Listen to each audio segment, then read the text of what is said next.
भैंस को मान लो सदगुरु कबीर साहब ने वेद मंत्र बुलवा दिया, भैंस ने बोल दिया तो क्या फ़र्क पड़ गया? कौन सा बड़ा खजाना लूट लिया हमारे देश ने दुनिया के सामने? क्या चमत्कार हो गया? कौन सा बड़ा घंटा बज गया? क्या हुआ? अब ये चमत्कार को मान लेने से सिर्फ सदगुरु कबीर साहब की महिमा बढ़ती है कि सदगुरु कबीर साहब तो भैंस को वेद मंत्र बुलवा देते हैं, लेकिन इसके पीछे जो सच्चाई है उसे समझना चाहिए। कहते हैं ना एक लाइन आपने, भैंस के आगे बीन बजाए भैंस रही पघुराए, सुना है ये लाइन? कबीर पंथ में जो पौराणिक कबीरपंथी हैं, यानी जो पुराणों के हिसाब से चमत्कारिक बातों को लेकर सोचते हैं, उनका ये कहना है कि सदगुरु कबीर साहब ने भैंस को वेद मंत्र बुलवाया था। जी हाँ, वेदों के मंत्र को भैंस से, भैंस समझ रहे हैं जिसका दूध पीते हैं, काली काली भैंस, उससे वेद मंत्रों को बुलवाया था। सोचिए ज़रा, भैंस क्या, आज आदमी को भी पता नहीं है कि वेद के मंत्र क्या होते हैं। 1.25 अरब की आबादी में, जी हाँ इसी हिंदुस्तान की बात कर रहा हूँ, 1.25 अरब की आबादी में गिने चुने लोगों को ही वेद मंत्र याद हैं और वे बोल पाते हैं। और वो यहाँ बात कर रहे हैं कि सदगुरु कबीर साहब ने भैंस को वेद मंत्र बुलवा दिया।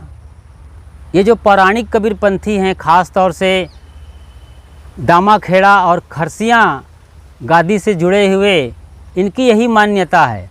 और इनके यहाँ ऐसी तमाम मान्यता हैं जो बिल्कुल ही अवैज्ञानिक हैं, कारण कर व्यवस्था के विपरीत है। मैं नहीं कह रहा हूँ ये बात, समझ रहे हैं?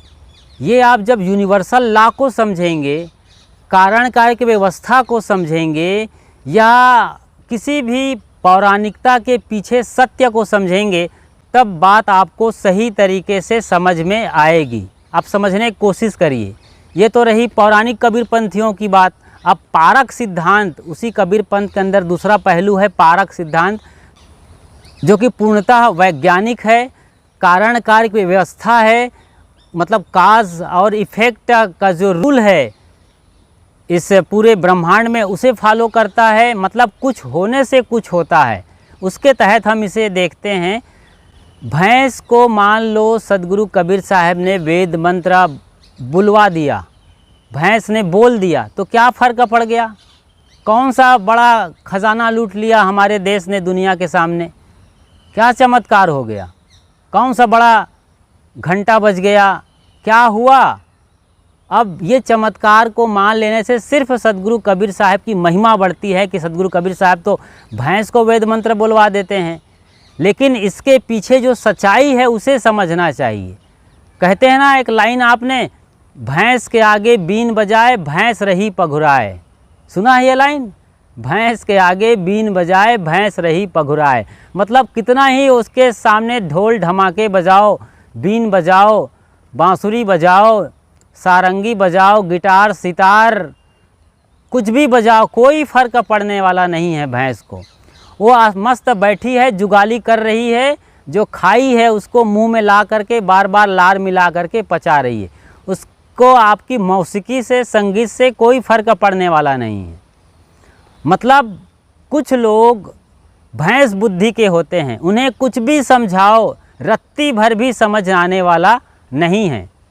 तो क्या पौराणिक कबीरपंथी भैंस बुद्धि के हैं, जो बिल्कुल भी कारण कार्य व्यवस्था को, वैज्ञानिक बातों को नहीं समझना चाहते, और जो उनके गुरु और ग्रंथों ने बोल दिया है पिछले कुछ सैकड़ों बरस पहले वही माने चले जा रहे हैं? आँख मूंद करके, विवेक और विचार को बेच करके ऐसी दकियानुसी बातों को मानते चले जा रहे हैं। कबीर साहब जो महान वैज्ञानिक हुए हैं पूरी धरती तल पर, महान वैज्ञानिकता की बात करते हैं, कारण कर व्यवस्था की बात करते हैं, जो भी बोलते हैं सोच कर विचार कर, जो दुनिया में घटना होती है उसी को बोलते हैं। आकाशीय बातों को तिलांजलि देते हैं, कर्म कांड, पाखंड, ढोंग ढकोसले, भ्रम, अंधविश्वास, जादू और चमत्कार की बखिया उखेड़ते हैं, धज्जियाँ उड़ाते हैं। उन्हीं कबीर साहब को ऐसे ही पौराणिकता की बातों में लोग लपेट रहे हैं और कबीर साहब को एक जादूगर बता रहे हैं कि उन्होंने भैंस को वेद मंत्र बुलवा दिया। दरअसल जो कम बुद्धि के लोग हैं, भैंस बुद्धि के लोग हैं, जो समझना ही नहीं चाहते हैं, तो भैंस का मतलब यहाँ पर समाज है, लोगों का समूह, जो कि सत्य को समझना नहीं चाहते, अपनी परंपरा को ही ढोते रहते हैं। जैसे उनकी बुद्धि कमज़ोर हो गई है, विवेक विचार करने की क्षमता ख़त्म हो गई है, बुद्धि कुंद हो गई है। जो सिर्फ खाना पीना और सोना जानते हैं, बाल बच्चे पैदा करना जानते हैं, बस इतनी कहानी है उनकी। उनको धर्म की गहराई को समझना, धर्म के मर्म को समझना, मन के अंदर जो सच्चाई है, गहराई है, वहाँ प्रवेश नहीं करते हैं, तो आत्मा को क्या समझेंगे और परमात्मा को क्या समझेंगे। उन्हें सिर्फ हाथ जोड़ने आता है। वो श्रद्धा के नाम पर अंधश्रद्धा और भक्ति के नाम पर अंधभक्ति से भरे हुए लोग हैं। उनके अंदर सदगुरु कबीर साहब ने चेतना को जगाया था। यही चेतना को जगाना, उनकी बुद्धि को प्रज्वलित करना, विवेक और विचार करने लायक उनको बनाया था। मतलब सदगुरु कबीर साहब ने उनके अंदर जो सोई हुई चेतना है उसको प्रकट किया था। उन्हें समझाया था कि जो ये दुनिया की बातें हैं अवैज्ञानिक, वो सत्य नहीं है। जैसे मैं उदाहरण से आपको बता दूं, आपने अहिल्या उद्धार की घटना रामायण के अंदर ज़रूर कहीं ना कहीं पढ़ी होगी, सुनी होगी, देखी होगी टीवी सीरियल वगैरह में। इस घटना को सही तरीके से समझिए। इंद्र जो देवताओं का राजा था, महालंपट था, और एक बार इंद्र ने, जबकि ऋषि गौतम स्नान करने गए थे, उनकी पत्नी अहिल्या घर में थी, जिनके बारे में कहा जाता है कि वो बड़ी सुंदर थी। ठीक है भाई, मान लेते हैं सुंदर तो होती ही हैं, सभी सुंदर होते हैं, लेकिन महिलाओं में सुंदरता की जो पैमाना है पुरुषों द्वारा वो ज़्यादा ही बताया जाता है। तो चलिए, अहिल्या अपने ज़माने में बहुत खूबसूरत महिला थी। इंद्र लुभा गया था उनके रंग और रूप पर, और जब देखा कि उनके पति गौतम ऋषि दूर गए हैं नदी स्नान करने के लिए, तो गौतम ऋषि का वेश बनाकर, बहुरूपिया बनकर उन्होंने उनकी पत्नी अहिल्या के साथ छल किया था, दुष्कर्म किया था, बलात्कार किया था। ये कहानी है। ठीक है भाई, चलो मान लिए यहाँ तक उन्होंने बलात्कार किया। और उसके बाद जब वो निकल रहे थे, तब तक ये ऋषि गौतम आ गए। उन्होंने देखा कि मेरे रूप में, ये पहचान गए सारी बात वो, और वहीं पर उनको कोढ़ी होने का श्राप दिया था। और इधर अपनी पत्नी को भी कि तुम भी उनके साथ बिक गई और उनके साथ लिप्त हो गई। उन्होंने अपनी पत्नी को भी नहीं बख्शा और उनको भी श्राप दे दिया। ऋषि गौतम ने इंद्र को तो कोढ़ी होने का अभिशाप दिया, और इसी तरीके से अपनी पत्नी को भी शाप दिया कि तुम पत्थर हो जाओ। और कहानी कहती है कि वो बिल्कुल पत्थर की हो गई और पड़ी रही। श्राप का मतलब यहाँ पर उनको उपेक्षित, एक पति के लिए उनकी पत्नी जब पर पुरुष की संगत में आ जाए, तो इससे बड़ा और क्या दुख और पीड़ा हो सकती है उस पति के लिए। वो एकदम पीड़ित हुआ और उन्होंने करीब करीब परित्याग कर दिया, उनके साथ बातचीत बंद हो गया। और जब ये खबर फैली आसपास के लोगों में कि अहिल्या को उनके पति ने छोड़ दिया है, एक झोपड़ी में अकेली रहने लगी है कंदमूल फल खाकर, तो लोग तो ऐसे हैं, राम भगवान जिन्हें कहते हैं उनको नहीं छोड़ा, ताना मारा था कि रावण के पास उतने दिन तक सीता रही, सीता वापस आई तो राम ने स्वीकार लिया। अरे हमारी पत्नी भी भाई कहीं रात में चली जाए, दूसरे के साथ सो कर आए तो हमें भी स्वीकारना पड़ेगा। इतना बड़ा ताना मारा। जिन्हें आप भगवान राम कहते हैं, उनको भी दिन दहाड़े अपनी पत्नी का परित्याग करना पड़ा था। ये रामायण की कहानी है। इसी रामायण में ये भी बात आ रही है कि अब पूरी तरीके से जब उपेक्षित हो गई अपने घर से, परिवार से, पति से, तो लोग तो ताना मारेंगे ही। लोग थूकने लगे अहिल्या पर, ताना मारने लगे। वो इतनी तरीके से टूट गई, बिखर गई, उसकी बुद्धि इतनी पथरा गई कि वो जिंदा लाश हो गई। अहिल्या जिंदा लाश की भांति जीती रही अपनी कुटिया झोपड़ी, मरी मुराई जिंदगी चल रही थी। कई बरस बाद जब जनकपुर का प्रस्थान कर रहे थे महाराज राम अपने गुरुदेव विश्वामित्र के साथ, तो उसी रास्ते से निकल रहे थे जिधर अहिल्या कुटिया में रहती थी। ऋषि गौतम ने इंद्र को तो कोढ़ी होने का अभिशाप दिया, और इसी तरीके से अपनी पत्नी को भी शाप दिया कि तुम पत्थर हो जाओ। और कहानी कहती है कि वो बिल्कुल पत्थर की हो गई और पड़ी रही। क्या पत्थर की हो सकती है एक आदमी? एक स्त्री पत्थर की हो सकती है अभिशाप देने से, शाप देने से? सोचो ज़रा, विवेक करो, विचार करो। चलो मान लेते हैं कि वो पत्थर की हो गई, और दरअसल सच्चाई तो कुछ और है जिसे हम आगे आपको बताएंगे। और वो अब बिल्कुल उपेक्षित हो गई। उधर से जब राम निकल रहे थे अपने गुरु विश्वामित्र के साथ, तो पता चला, अब जब पत्थर की हो गई थी पता कैसे चलेगा?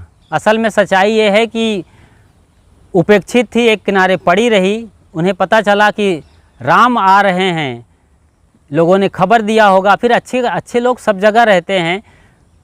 कुछ दाई माई को लगता रहा होगा कि ये ऋषि पत्नी रही हैं, इतनी ज्ञानी ध्यानी है, इतने बड़े ऋषि की पत्नी है, आज उपेक्षित हैं, कोई फ़र्क नहीं पड़ता है। उनके अंदर कुछ भाव आया होगा और उन्होंने भी सोचा होगा कि इनको कुछ दिया जाए। तो रोटी सब्जी अपने ज़माने में जो भी हो सकता रहा वो पहुंचाती रही, वो खाकर जिंदा रही, वरना तो वो ज़माना फल फूल का रहा है, कंदमूल का रहा है। तो जैसे भी हो, जैसे तैसे वो जीवित रही। राम आए उनके द्वार पर। कहानी तो ये कहती है कि उनके चरण लगने से वो पत्थर फिर से अहिल्या नारी का रूप ले लिया है। ये इशारों और प्रतीकों में समझाने का एक तरीका है। असल सच्चाई ये है कि लोगों की उपेक्षा से, पति के दुत्कारे जाने से लोग उस पर थूक रहे थे, ताने मार रहे थे, तो बुद्धि बिल्कुल पथरा गई थी, जिंदा लाश बन के रह गई थी वो। तो पथराई हुई बुद्धि और चेतना थी, उसी को जगाया था राम ने। राम यहाँ पर गुरु के रूप में अब समझाया, प्रणाम किया होगा। उनसे बड़ी थी अहिल्या। हे माँ, आप समझो कहाँ आपने अपना शरीर की ये दशा दुर्दशा बिगाड़ रखी है। और आप शरीर नहीं हो, जो भी आपके साथ गलत हुआ है, भोग हुआ है, आपके साथ छल हुआ है, वो आपके शरीर के साथ हुआ है। ये मिट्टी, पानी, आग, हवा के से निर्मित इस शरीर के साथ हुआ, आप नहीं। आप तो शरीर, मन और इंद्रियों से परे दिव्य चेतना हो। उसको तो कोई छू नहीं सकता है, उसे तो ऋषि गौतम भी नहीं छू सकते हैं। वो चेतना, वो शुद्ध कुंवारी सत्ता हो, ये जगाया था। तुम वो कुंवारी सत्ता हो जिसे कोई छू नहीं सकता, जिसके साथ कुछ गलत हो नहीं सकता। ये जब लाइन सुना था अहिल्या ने, तो उसकी चेतना जग गई थी, प्रज्वलित हो गई थी। और वो सचमुच में अब समझ में आया कि मैं स्त्री और शरीर नारी नहीं हूँ, बल्कि चैतन्य सत्य दिव्य आत्मा हूँ। तो आत्म जागरण हुआ था, आत्मा साक्षात्कार हुआ था, आत्मबोध हुआ था। इस घटना को बताने के लिए अहिल्या उद्धार की बात रखी है। और आप और हम उलझ गए सिर्फ इशारों और प्रतीकों में। पत्थर पकड़ लिए, क्योंकि हम लोग तो पत्थर बुद्धि के हैं ना, पत्थर से ज़्यादा बुद्धि हमारी है नहीं, चेतना तो एकदम मरी मुराई है। तो हम पत्थर पकड़ लेंगे और भैंस पकड़ लेंगे, यही तो हमने सीखा है। हमारी बुद्धि भैंस से भी गई गुजरी है। समझ रहे हैं इस चीज़ों को? सदगुरु कबीर साहब ने सोई हुई चेतना को जगाया था। सोया हुआ समाज था जो कर्म कांडों में लिप्त था, ब्राह्मणों के गिरफ्त में था, ढोंग ढकोसले में जी रहा था, कर्म कांड पाखंड में जी रहा था, भ्रम अंधविश्वास में, जादू टोना चमत्कार में जी रहा था। वहाँ से निकाला था, चेतना जगाया था और अपना ज्ञान दिया था, सबको अपना चेला बनाया था। कबीर पंथ का विस्तार किया था सदगुरु कबीर साहब ने। इस बात को समझना चाहिए। और आप भैंसों को आज भी वेद मंत्र बोलवा रहे हैं, और आपके पंथ श्री हजूर गुरु यही सब कर रहे हैं। मैं चाहता हूँ सभी गुरु से, पंथ श्री से, हजूर से मेरी हाथ जोड़ के विनती है, और आप सभी से, कि सदगुरु कबीर साहब जो दिव्य चेतना के मालिक हैं, उनके पीछे के रहस्य को समझो, उनके असली स्वभाव को समझो, असली ज्ञान और मर्म को समझो, तो कुछ कर सकते हैं आप। वरना पोगापंथी रहेंगे, कबीर पंथी के नाम से पोगापंथी बन के आएंगे और चले जाएंगे। ना आपकी चेतना जगेगी, ना आपका मन शांत होगा, ना आप अपनी आत्मा को जानेंगे, ना स्वयं जो आत्मा परम रूप में परमात्मा हो जाती है, उस सत्ता का अनुभव कर पाएंगे।